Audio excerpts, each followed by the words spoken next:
Good afternoon, ladies and gentlemen, and welcome to the second webinar from Graham. What we'll want to talk about today is how can businesses in the UK achieve a sustainable bottom line, and are really operational efficiencies the real recipe for success in today's difficult and modern marketplace that our food service colleagues are operating in. I'm Glenn Roberts and I'm the Managing Director of Graham UK, and I'm delighted to announce we have a great panel with us today that want to join into this conversation and add their wisdom and professional knowledge to the process. So if I could introduce Andrew Fishwick, first and foremost, from the Trustcott Arms, Mark Linehan, who's the Managing Director of the Sustainable Restaurant Association, and we're delighted that Myles McCarthy can join us from the Carbon Trust, who's the Director of Implementation for us. We'd love you to participate in this process. Please come on and join us if you can on @GrahamUKGreen, #TheGoGreenDebate, and you can then email questions@thegogreendebate.co.uk. So let's get started, guys. Thanks again for your attendance. And one of the first things we want to touch upon is, and it's really quite fundamental here in many ways, is what are your opinions on, is there a lack of understanding in our industry about what being a sustainable business means? Can I ask you first, Mark, what your opinion is on that? I think there are lots of different understandings, but I think if you ask most people, both within the industry and maybe customers and diners who go to restaurants like the Trustcott Arms, I think very often the sort of focus is going to be on food. And I think there is perhaps an over-focus on the food on the plate, and I perhaps shouldn't say that, but I think there are a whole range of other issues around the environmental and social responsibility that businesses need to have that sometimes get overlooked with a sort of a real focus on local and seasonal, which is all important stuff, of course, but it's not the whole picture. So it's not so much necessarily that there's a lack of understanding. There will always be things that not everybody knows and more that we all need to find out about. I think it's perhaps just the focus needs to shift and become a bit broader. Okay, thank you. That neatly leads on to Andrew. What's your thoughts on that? I mean, I think it's exactly that. I think sustainability is a very, very broad church.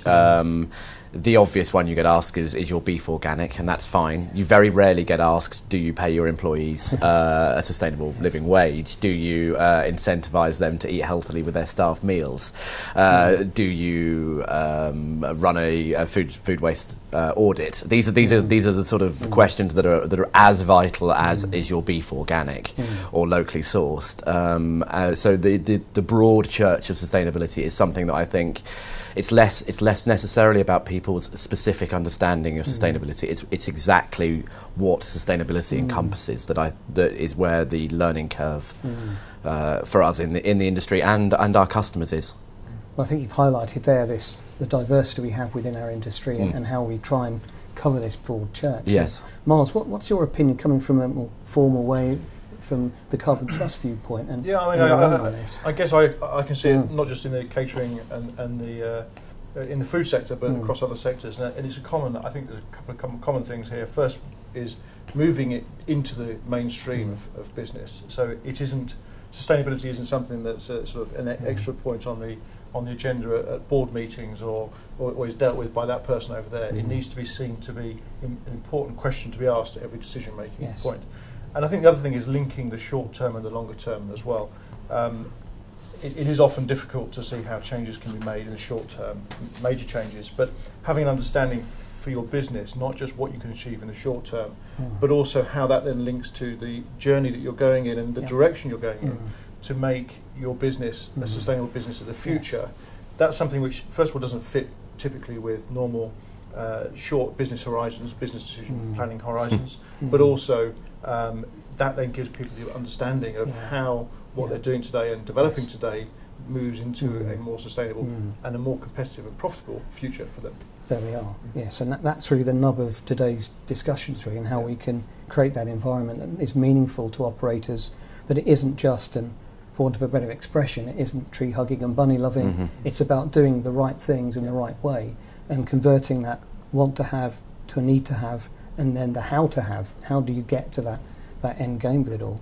But of course, how do we go about shifting opinions in the marketplace as well? And clearly the environment's a very important factor, but what do you think businesses realise that their positive impact they can have by implementing sustainable practices can have on their businesses? What do you think, Mark? That you must see that across your very large and growing membership you've got with the SRA now.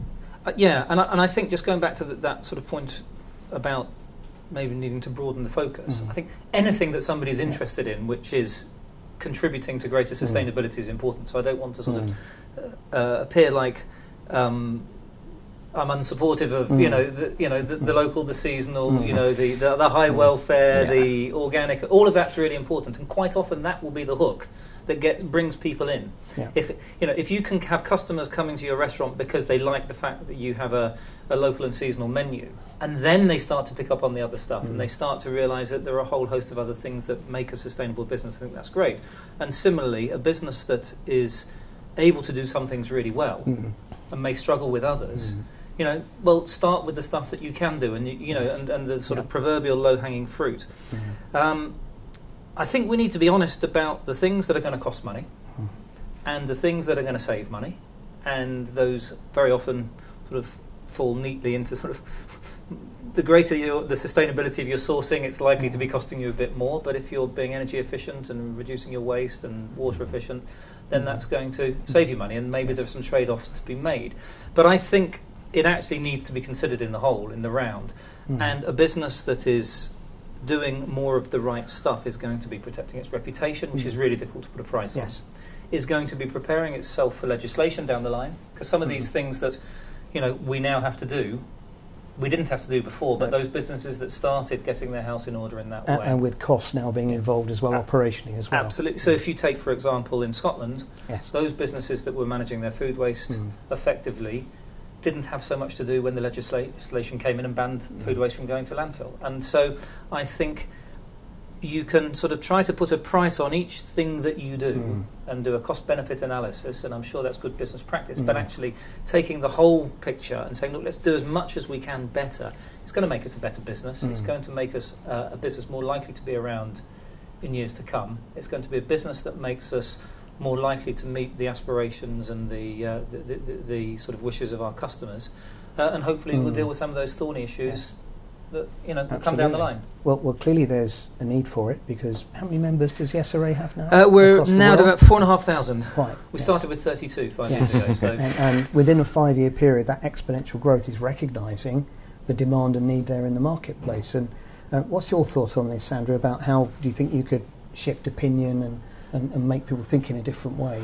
I mean, I think it comes from a two-pronged basis, really. I mean, I think Mark's point is absolutely right. And whenever I talk to colleagues or other industry members about sustainability, I always start with stating the bleeding obvious, which is your first responsibility is to make your business sustainable as a business. Your business has to be around. There's no point in going, I've made the whole thing out of recycled loveliness and I went bankrupt in 6 months. So, you have a responsibility to yourself, your staff, shareholders, if you have such things, to make the business sustainable. So I say that, and then I say, but that shouldn't be in contradiction to the broader aspirations and pillars of sustainability in the sense of the SRA or any other organisation. So I think that's absolutely vital. I think the growth in the membership of the SRA is totally indicative of two things. One is a customer's awareness, and as all businesses, we are responsive to our customers. Whatever you do, you have to be. Again, otherwise you're not sustainable as a business. And the other one is a sort of more amorphous blob of things like you were saying, maybe regulation. I mean, we found it relatively easy recently with the new allergen laws last December, because all of our produce that we cook, we know where it's come from, we know what's in it, we don't buy things pre-packaged. So we very easily ran a sort of trace audit on all our ingredients, so we knew what was in everything we make. Now that became a very easy thing for us to do because of the way we do things at the Trustcott Arms, but again, a bit like you were saying about Scottish food waste to landfill, if you're not doing that anyway, you are future-proofing slightly against. So there's two areas for me. It's the customer driving this and becoming more aware, and therefore us as businesses responding and wanting to show our customers what we are doing. And then it's the benefits internally for the business are the two main drivers. And then obviously you can get onto the morals and the greater good for the world and all the rest of it. But for me as a hard-nosed cynic, there are two more important reasons than those. But isn't there perhaps just a third, which is sometimes you want to be the business that is leading. Yes. And so it's one thing meeting your customers' expectations and what they want, and that's great, and that's what you have to do. If you, as you say, you're not going to be around in a year's time. It doesn't matter how good you are, you can't be good if you don't exist. But isn't there something also about just being a step ahead, leading the way, and being at the vanguard of that you movement. gain from that? I think it's really important. It's very important. And in all sorts of sectors, you can think of those businesses that are known for that, and what that does for their reputation. I think you can't underestimate. I mean, a small one for us was we were a founding member. We were one of the first 200 for the London Living Wage campaign when we first opened. And that's a very tricky decision to make when you're opening a new business, to pay everyone more than you have to. But we wanted it for moral and ethical reasons. I saw a very, very good business case for a lack of turnover and the costs involved in recruiting and training. But from an external point of view and from a PR point of view, we wanted to be at the vanguard of that movement, and we wanted to be seen to be leading this sort of ethical drive towards a living wage. And that's that expectation that you as a brand is leading and is doing the right thing is something I hear from not just smaller businesses but much larger businesses in different sectors. So they don't necessarily have to be shouting about everything they do, but they should be doing it, and it's part of the DNA of the business. And at some point the customer then not only expects it to be the case, but it may well be things pop up. Horse meat is a good example. And suddenly people say, well, I assume that brand isn't involved in that because they wouldn't have been, because we assumed that they were involved, they were monitoring properly their inputs. It's not necessarily something that you have to shout about. And I think on sustainability more broadly, the consumer is moving forwards, becoming better educated, understanding, and there are risks associated with doing what we used to call the greenwash. Projects that look good and are nice to shout about if you don't get the basics right, and if it isn't ingrained in everything that you do, because you shout about something and then somebody goes, but hold on, what about you're flying in this ingredient just to make your dish look attractive. How can that that negates and more all the good work you've done with the PV panels you've got on the roof of your hotel or restaurant. I think you have to get it right. I think there are two really good points in that. The first is around brands, and I think there is a tendency on the part of consumers with well-known brands to just assume they're doing it. Look, it must be good, it must be right, it must be ethical because I'm buying it from that well-known brand. And so the damage, and horse meat was the classic example of that. When you don't get it right, reputationally that's hugely damaging. But I think the other point is the breadth and the sort of what we would consider the holistic nature of sustainability in our sector is that you never know what customers care about because there are different influences. And it could be a scandal, or it could be a positive thing, or a campaign that, the Evening Standard does a campaign on tips and service charges, and suddenly people care about that. And we've over the years we've got pollsters to carry out consumer research into what people care about, and we know there's a big difference between what people will tell a pollster that they care about and what they're prepared to spend their money on. But since that's about the best you're going to get. We look at that and we see that it fluctuates year on year, and so what was important, it was organic and it was sustainable fish 1 minute, and then it was health and nutrition and food waste the next. And so as a business, if you don't try and get it right across the board and do what you can, then suddenly the issue pops up that you're not prepared for and you haven't got an answer. I think that the challenge, you touched upon it as well, Andrew, is about the short-termism that exists within certainly the profit sector here in the food service industry. And we actually come across it a lot in our working lives as well, where purchasing decisions are made on a basis of I'm in business for 6 months, 9 months. I don't know if I'm going to be here for the period of time to enjoy that return on my investment in something that is going to be investment in the business. And there are obvious ones about like LED lighting. I mean, it's such an obvious, easy thing. It's twice the price, and you've got to pretty much be sure you're going to be there in 18 months to 2 years to see the benefit of that. So I'm quite interested from Myles's point of view as well at how the Carbon Trust have seen a general shift across all sectors of UK PLC, not just our little partial area that is more susceptible to short-termism in many ways.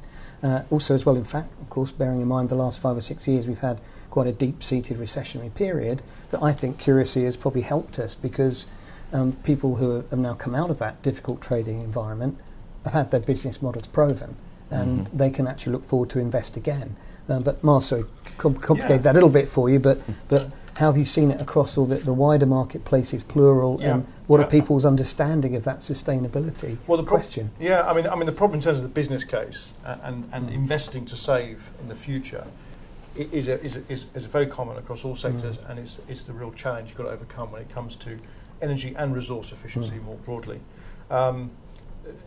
You may have different departments having capital investment and operating budgets, or it may just be people, when it comes to the point of replacing a piece of equipment, just go for the cheapest because that seems to be the right thing to do. Yes. And what we continue to emphasise for organisations is, look, at least do the sums on the whole life cost. If you're talking about a fryer in your kitchen, sizing that right, and maybe spending a small amount more getting an efficient model or a better controlled model, or one that you can use more efficiently in how it's used, that will consume so much more in energy in terms of money than what it costs to buy. Classic in a factory would be a motor. Motor will burn a lot more electricity value than the motor costs. Sizing it right and buying an efficient one for the extra 10% in the capital costs will save you time and time again. And when you're buying a piece of equipment, the business case is so much stronger. If you're looking to replace purely on energy saving, the business case is still good on lots of technologies. But if you're buying a piece of equipment, making sure you're buying the right thing, getting some advice to make sure you're buying from the right supplier or the right solution technology, and maybe spending a little bit more on the most efficient piece of equipment will almost always provide you with extremely attractive financial business case. But it isn't done lots of the time, and there are some horrendous stories about how really inefficient piece of equipment, time and time again. The other classic is the landlord-tenant scenario, where you occupy and you pay the bill, but you don't own the building, and landlords are happy to put in either low maintenance or inefficient equipment because it's cheap, and then the occupier will pay. Yes. So are we actually saying, is it a lack of awareness, or is it just a general disinclination of operators to invest in a different way, and is that holding back progress within the industry? Or? Well, part of it is just that's nature. People don't want to spend the money. When it comes to the crux of it, they want the cheap option because it feels right, or they don't have the money. They might not have the money. Yes. They might need to go and find some finance to make that. Which is tougher at the moment. Yes. Exactly. Yes, very hard.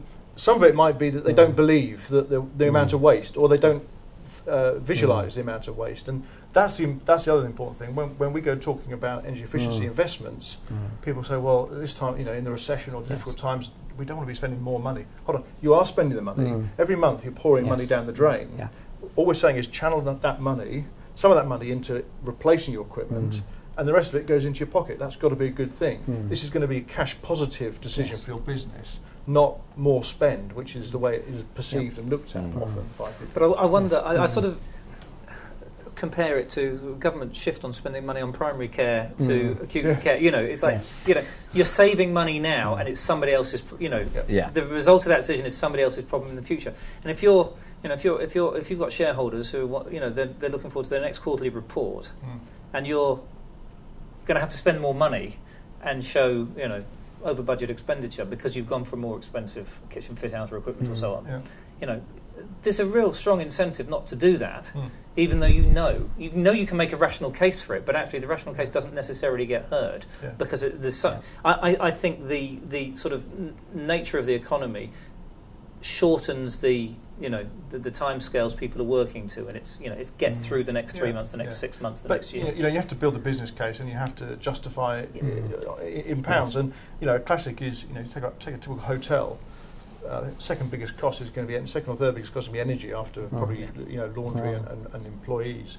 Although laundry, a lot of that's energy anyway. But if you take energy costs of a hotel, if you can save 30%, which is very achievable in lots of hotels, that makes a dramatic impact on your bottom line. And if you compare that to additional sales you would have to achieve to deliver that. But if they've got the ability to invest, the likelihood is they will invest in adding some facilities to the leisure centre, or improving the look and feel of the reception area, saying we're going to drive higher quality guests and drive revenue up, which is fine, all makes perfect sense. But if you do the sums of how much more revenue, perhaps in a tight market or a declining market, do you need to put on the top line to get to impact your profit, versus if you can take 20-30% out of your energy cost, which might be a few percentage points of your total cost or even your revenue. That's the comparison you have to make, and although it might not feel to be the right decision, absolutely, the numbers stack up, and there's lots of evidence out there to show that there is that huge waste out there. And the other benefit, of course, is once you get one or two of those projects happening and engage your staff on it, people start to ask the questions, okay, where else are we? Yeah. Where else is waste? Yeah. Not just energy, but food waste. Yeah, Inefficiencies in how we're doing things. Suddenly you get people asking the question saying, yes, we can find other ways that we can reduce the cost base of this business, and that really does make a big impact.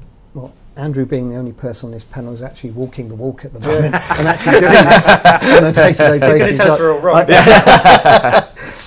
How did you go about when you were setting up the Trustcott Arms only a couple of years ago? Yes. What approach did you take on how you were looking at procurement and your mid to long-term business goals with that side of things? We had no overarching strategies, is the honest answer. We took it on a case-by-case basis. Yes. I mean, there are certain restrictions. We're in the middle of Maida Vale. The idea of, growing our own pigs out the back and recycling our own food waste that way was not really an option. I think our neighbours may have slightly objected to that. We're in an old Victorian building, so putting solar panels on the roof, for example, actually wasn't an option either. And then there was the business case to be had. So we really did take everything. We knew it was something we wanted to pursue, my wife and I. Yes. Your analogy to healthcare, my wife's originally a public health economist, very much focused in her work originally on spending more now to save many hundreds of billions later on down the line from especially things like obesity. So we took a view, but there were times when you have to where you just can't afford to do the right thing. It was our money, it was our startup budget. The bank was giving us nothing. Then they're a bit more willing now. So there were compromises to be had, and we made it on a case-by-case basis, and we still do. There are some easy wins, there are some low-hanging fruit that sort of everyone should be doing. Yes.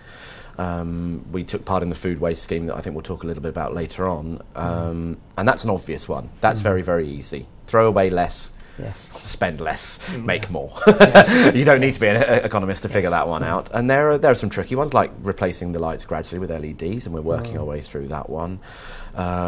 We became paper neutral about a year ago, so we make all of the bricks that our wood-burning stoves use from shredding all of our waste paper. So nothing, actually, everything we get in now, we shred and pulp in a big bin and make lovely briquettes out of for the winter.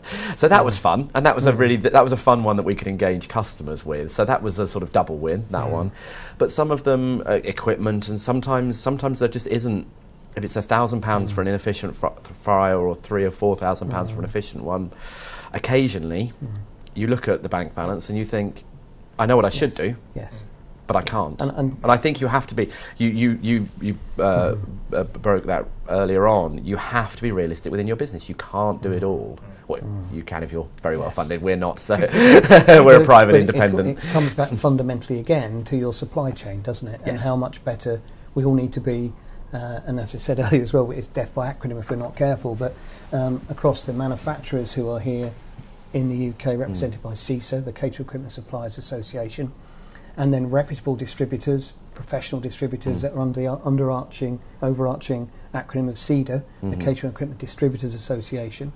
We tend to find those are the guys that get it, they understand it, and be able to give at least meaningful recommendations of a good, better and best solution. Yes, and then of course it is entirely down to still the size of pocket to a degree, and also as well legislation that is coming in across Europe in many ways to improve the quality and standard of products. And as we touched upon earlier, all markets get the supply chain and service level they ask for and they demand. Yes. And of course you, Mr. Customer, are demanding more and needing more, and, to attract more customers, to be creative about your menus, what you're putting together to create that point of difference.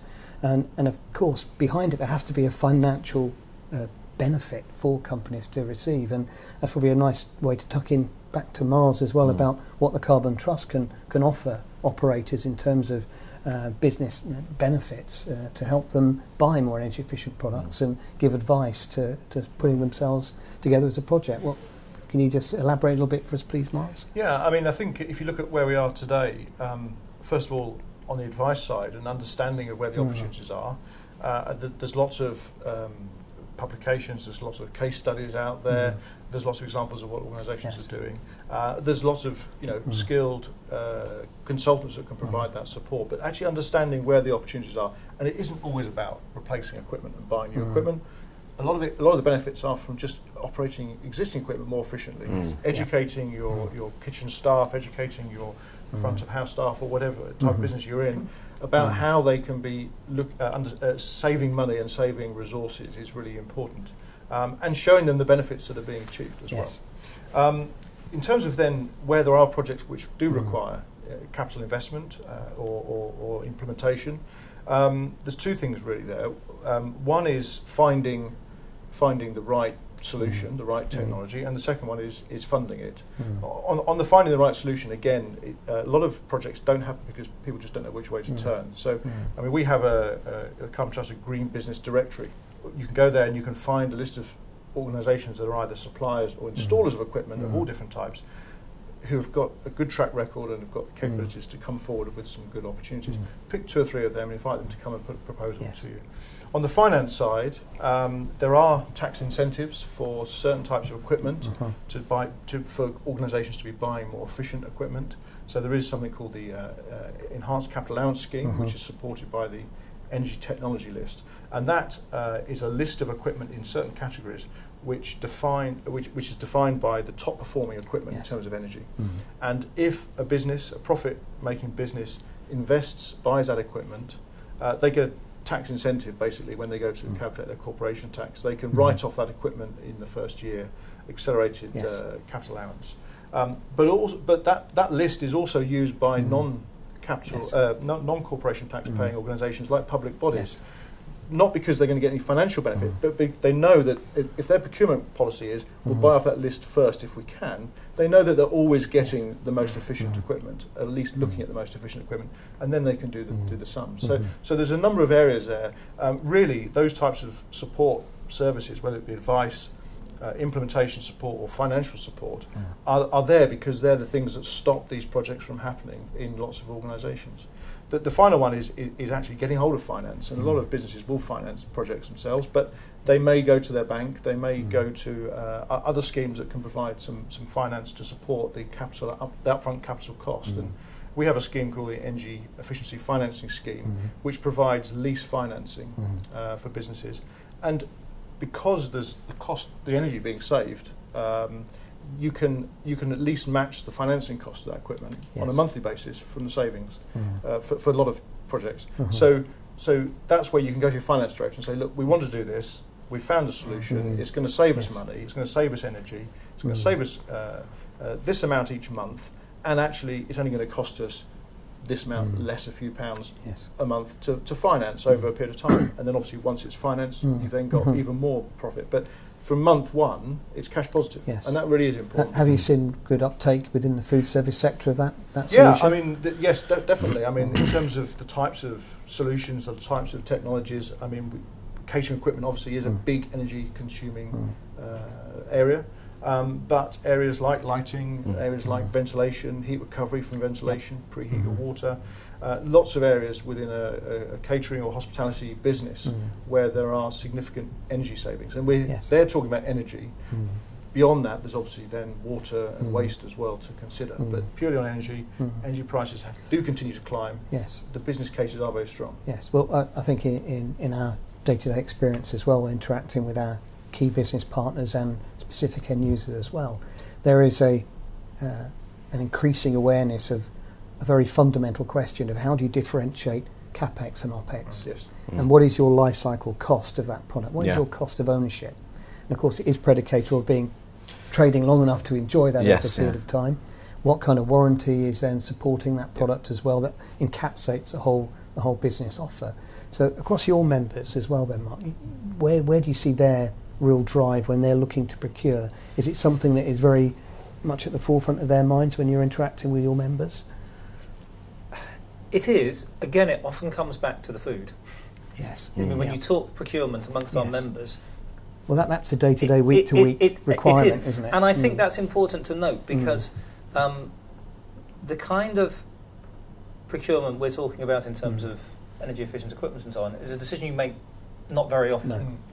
And so it's relatively easy to make the wrong decision, but it's done. Do you know what I mean? Whereas, if you're buying, you're buying food into the business, you're doing it daily and weekly. Yeah. You've got Yes. to get it right. It's not that it's any more important. It's just an ever-present in the life of somebody Yes. who spends their time buying.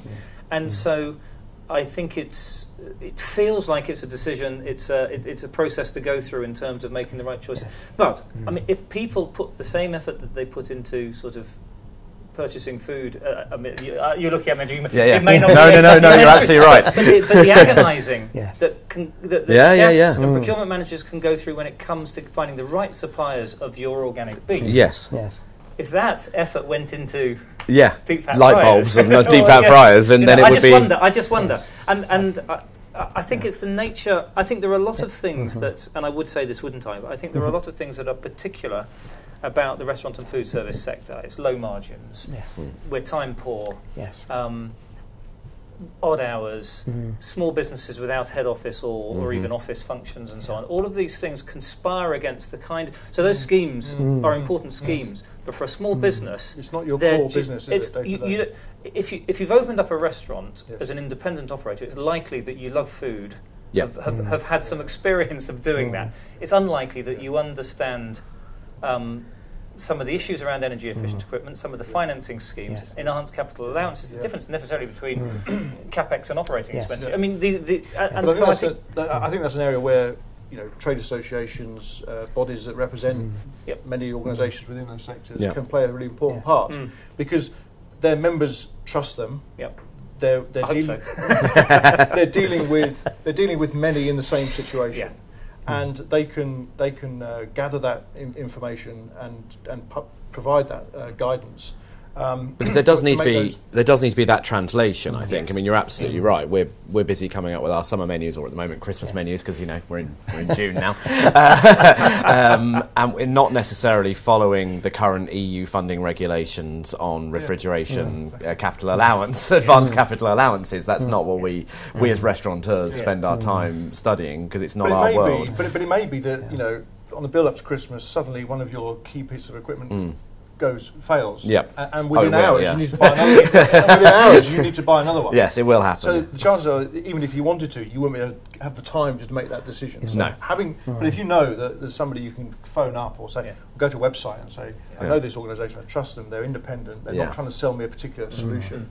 But they've done some groundwork for me. They may even have a couple of case studies on there of businesses that I recognise. Yeah. Oh, my competitors, because they're not in Maida Vale. Yeah. Maybe even I can drop a call to them and say, look, we're in the same situation. How's it going with that bit of equipment? Yeah. That would be really valuable for 20 minutes, half an hour you've got. It would be huge. To quickly make the decision, rather than lock in 5 years of inefficiency. Yeah. It's going to cost you thousands of pounds. Yeah, absolutely. And we have documentary proof that certainly in the refrigeration game, that if you do make that expedient and quick decision and it is wrong, you can be using between 8 and even 10 times the energy of a product that may be on the ETL. And that is a significant difference. That could be not just 10 or 15 or 20 pounds, £200 to £300 a year running cost per cabinet in one venue. I mean, and that we're really currently does start to hit the bottom fitting out the line. kitchen in our second site at the moment, and it's going to be the cook line. It's going to be induction. Yes. Which is wonderful. It's 95% more efficient than gas in terms of the heating conduction that goes on, and will significantly reduce the bills. But that's a wonderful thing, because we've had time to plan that as a sort of staged operational planning process. But it's when the cooker dies on the 19th of December, and the Christmas party arrive at 7 o'clock. Cool.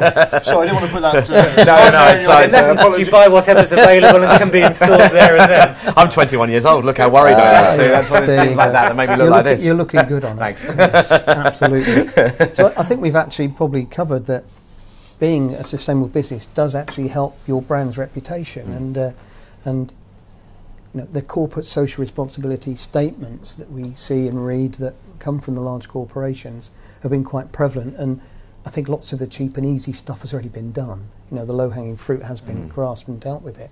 In your experience then, Mark, the whole corporate social responsibility statementing that is going on, what reality, where is the reality gap in this? And he said, that's positive, very difficult to be very political in your answer if you need to, sir. Gosh, that's a tricky question, and I think there's probably a healthy degree of scepticism generally about CSR statements on company websites. Good start out there, UK PLC, but some way to go now. Do you know? I think that the trick in a restaurant is being seen to practice what you preach. You can say what you like, and you can have statements and everything else. But in the end, it's a very kind of it's quite an intimate experience eating in somebody's restaurant. It's you're experiencing it. It's not like investing with the company and then deciding to look at the CSR statement on their website. You know, we think greater transparency about what businesses are doing in our sector should be there. We want diners to make informed choices, and you know that's why we were set up to help that process. But I think the thing is, some stuff is really easy to them. You know, you can have a sexy menu with provenance, nicely highlighted on it, and you can. But how do you tell your customers you're doing the right thing with food waste? Yes. I mean, your example of the briquettes made out of paper is an innovative and a good way of showing. Yes, it's a fun one as well. It's a fun one, and then you would hope that your customers say, well, if they're doing that, they must be doing lots of other really good stuff. Yes.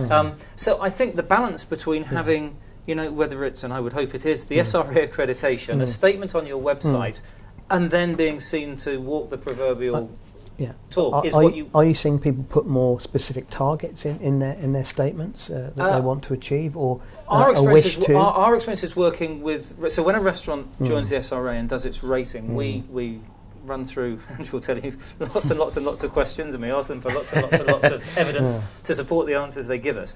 And then what we do is we give them a score. You've got 3, 2, or 1 stars, or occasionally none, and you get your certificate and your stickers and your logo and everything else, and they get a report, and that report is set out across the 3 pillars of sourcing, society and environment to highlight the things they're doing really well and the things that they could do better. And then what we like to do, and where it works best, is when our account managers, the people who are the sort of first point of contact with our members, help them to address those things they could do better. So for us, it's not a statement sitting on a website saying, this is what we do and this is what we'd like to do, and so it's actually us saying, well, we know this is what you're doing, and we know this is what you could perhaps do better.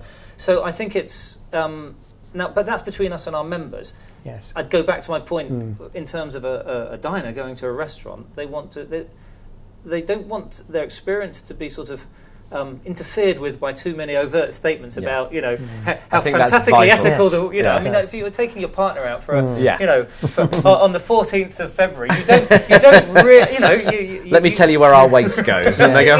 It's not the Valentine's message. You can never book a table for 8, can you?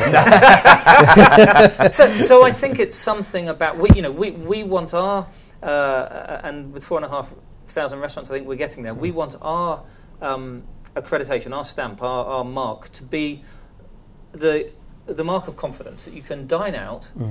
By all means, ask difficult questions when you're sitting there. Andrew would be delighted to answer. But if it's the sort of occasion when you're not going to do that, at least if that sticker's there or the logo's on the website, it should be a guarantee that you don't have to feel too guilty that the planet's been unduly harmed through the process. What about consumer choice? Are the examples from your members of where they've, in an acceptable way, given their consumers a choice, and they're seeing consumers taking a sustainable choice based on information they're being given as part of the dining experience in that venue? That's a really good question. The thing is, you don't sort of give them an either or. No, we've never done a parallel. No, I mean, it's an interesting experiment to do. We have said, look, here's this product, but actually, more locally, we can do you this. Well, we have spoken to one of our members, and they've chosen not to do it yet. A small restaurant group.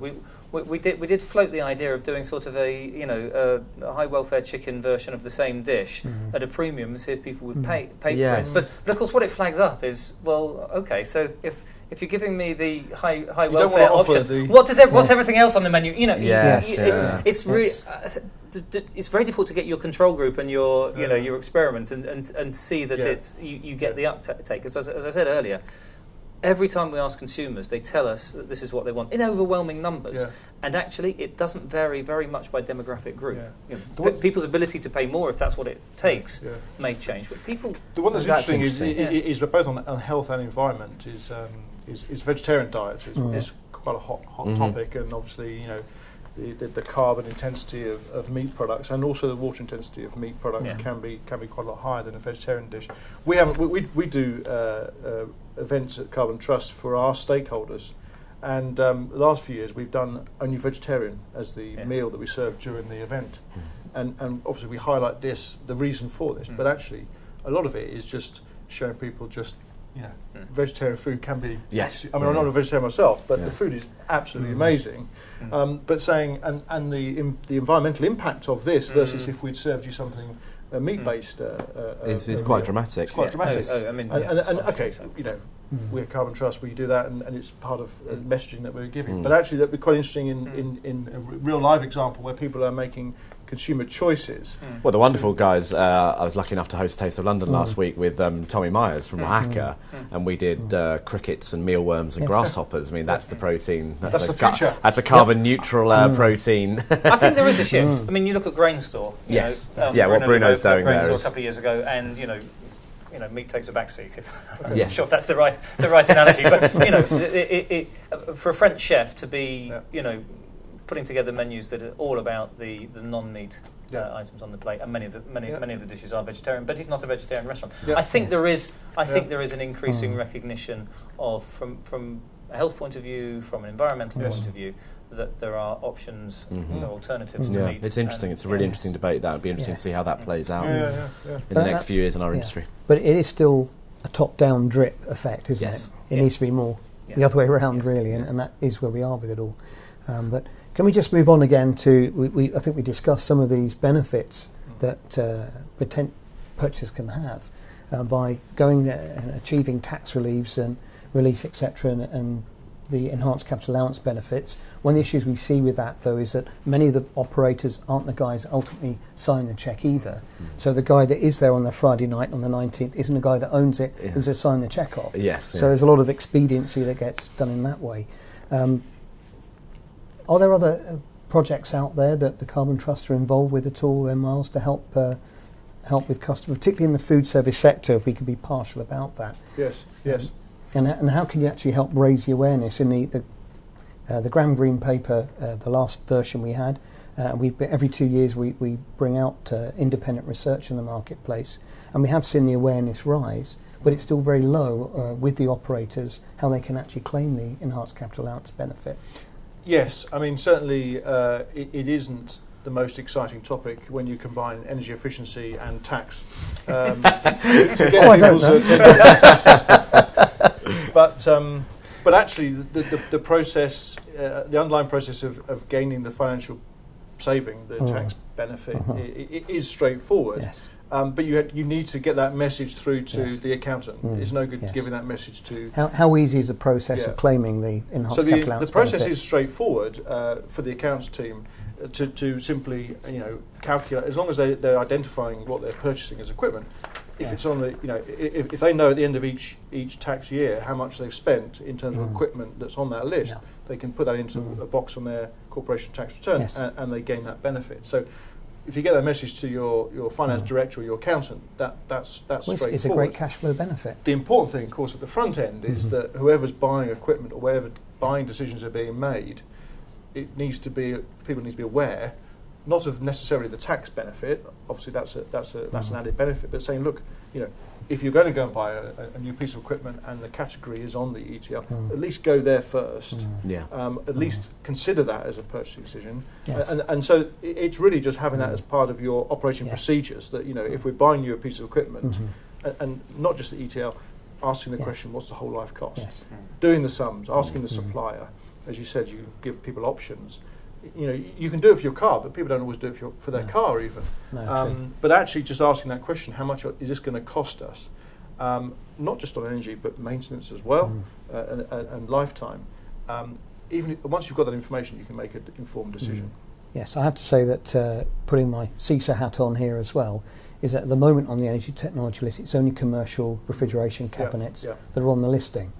That's because there is an agreed and accepted test process, which in fact is about to be superseded as change in legislation that will be enacted from July the 1st, 2016, will apply a new minimum energy performance standard against commercial refrigeration and then an energy labelling process similar in style to you'd see in the domestic world that will be applied to product sold in those areas. Of course, what we want is prime cooking, warewashing, extraction, standards to be applied across those areas to actually then develop that in a further way.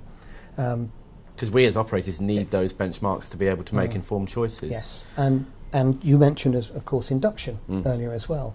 There's a current discussion going on in a pan-European way about induction that categorically offers very good operational benefits in many ways. However, there's a discussion currently going on in Brussels that says that the carbon footprint of creating the induction process in the first place is tricky. Which means that it's not a technology they want to advance because of its footprint behind it. Yeah.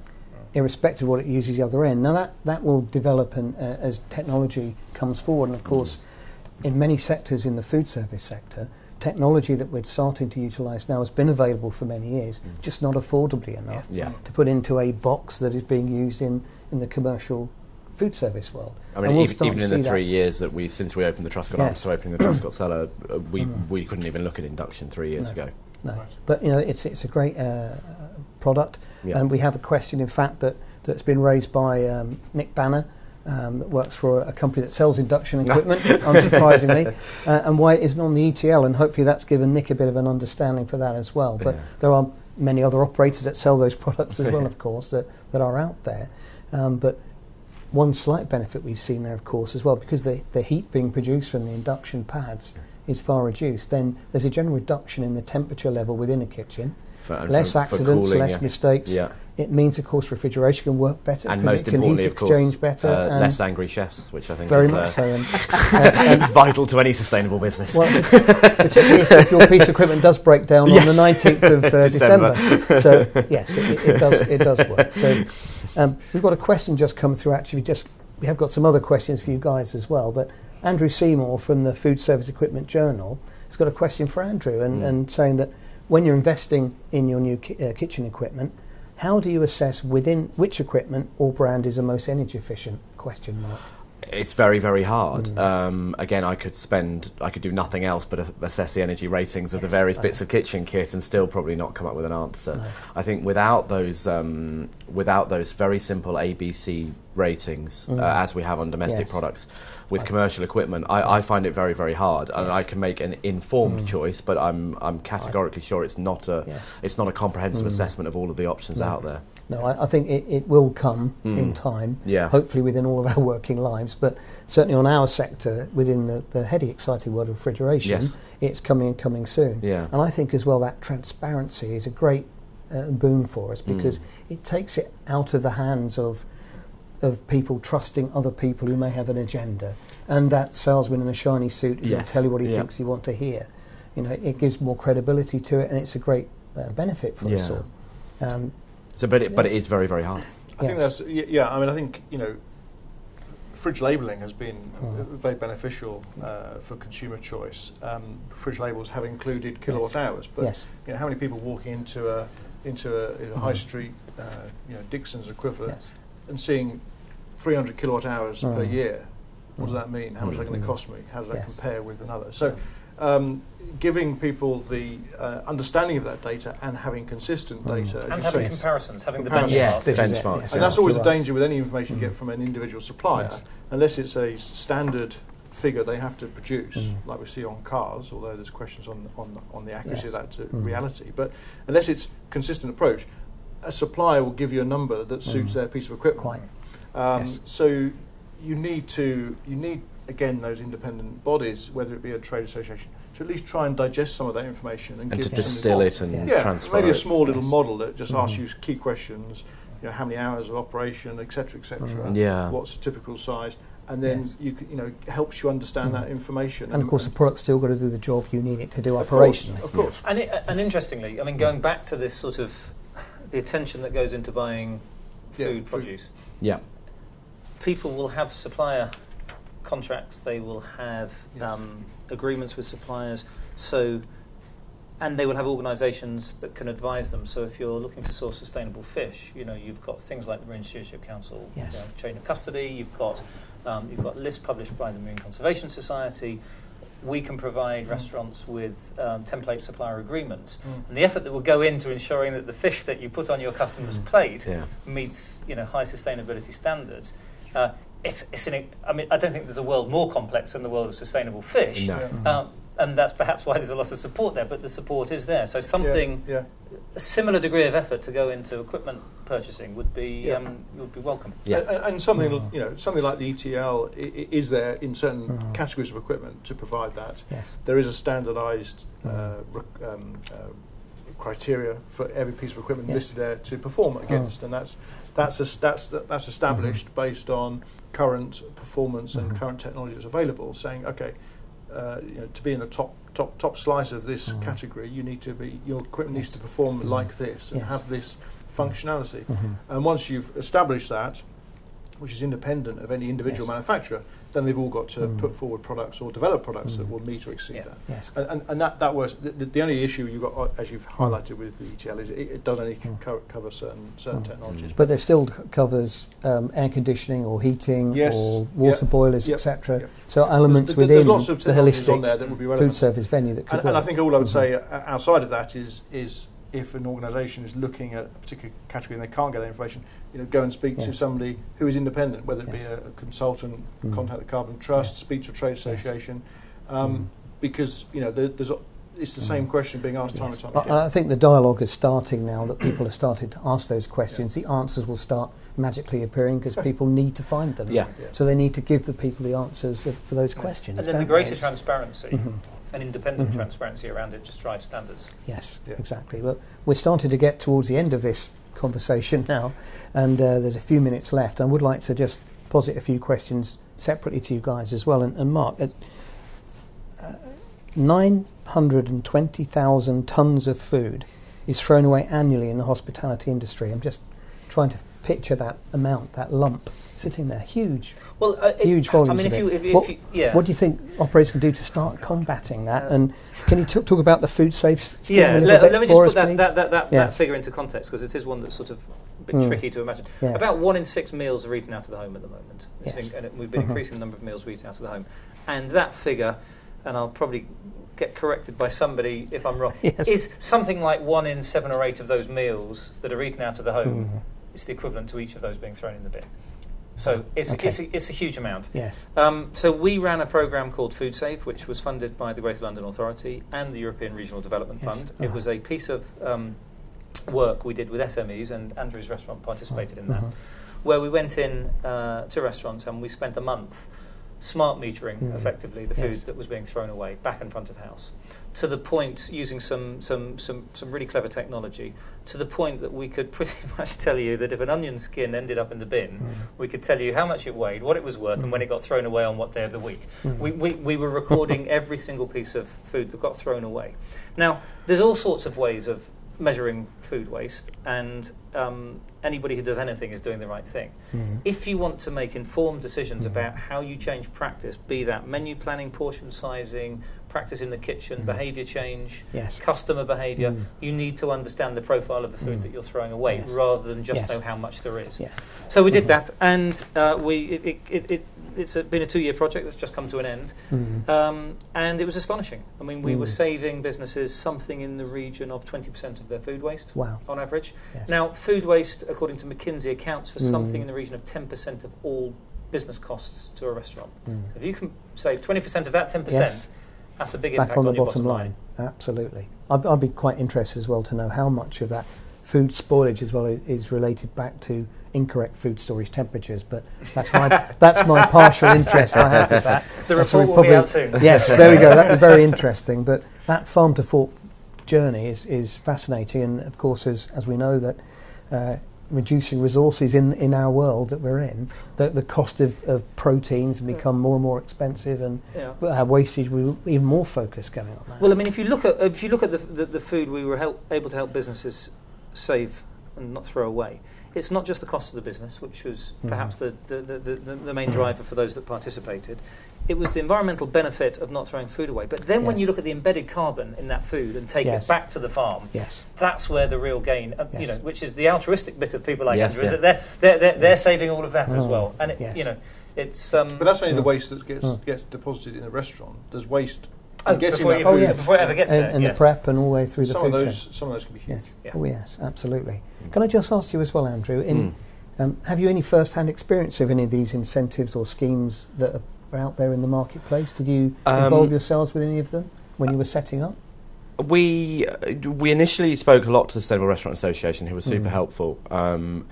In terms of sort of the government and the funding schemes, not at all. Okay. I believe we have. We've looked at the various tax incentives, but we've never actually been able to claim any financial support. No. And to me, that's got to be at the very heart of all of this. We've got to incentivise the small and medium-sized businesses, particularly.